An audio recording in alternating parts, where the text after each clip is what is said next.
Parakou, métropole du Septentrion, est confrontée au phénomène cyclique d'inondation chaque année. La semaine dernière, certains riverains des quartiers Niman, Amaouion et Baka ont eu du mal à rentrer chez eux suite à une pluie qui s'est abattue sur la ville. Les séquelles de cette pluie sont encore gravées dans la mémoire des Paraquois. Que j'ai vu dans ma maison, vraiment, j'ai eu trop peur. Je ne pouvais même pas rentrer. Mes enfants n'ont pas passé de la nuit dans ma chambre.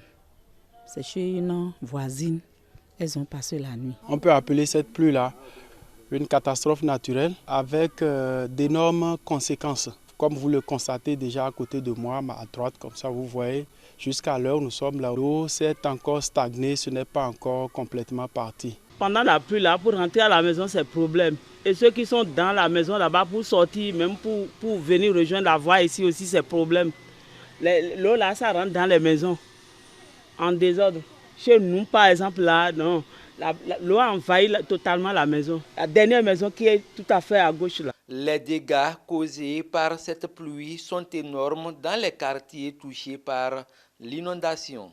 Ça a créé d'énormes dégâts et nous avons eu des pertes de motos où ça a été retrouvé le lendemain au niveau du pont de Nima, là, le pont qui est après l'école primaire.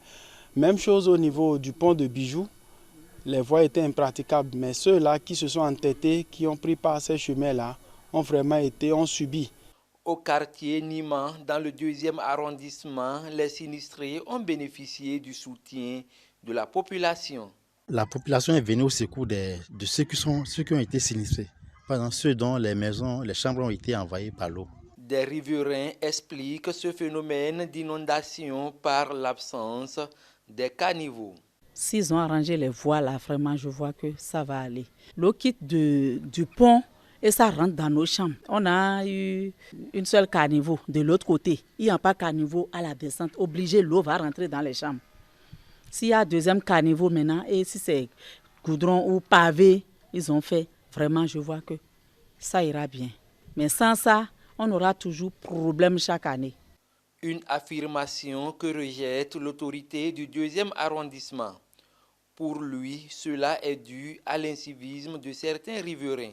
Une partie revient aussi aux populations qui déversent les déchets dans les caniveaux et ça bouche. Donc nous allons tout faire pour éviter ces dérapages-là, déverser les ordures dans les caniveaux, parce que c'est le propre des Paraquois, surtout les femmes.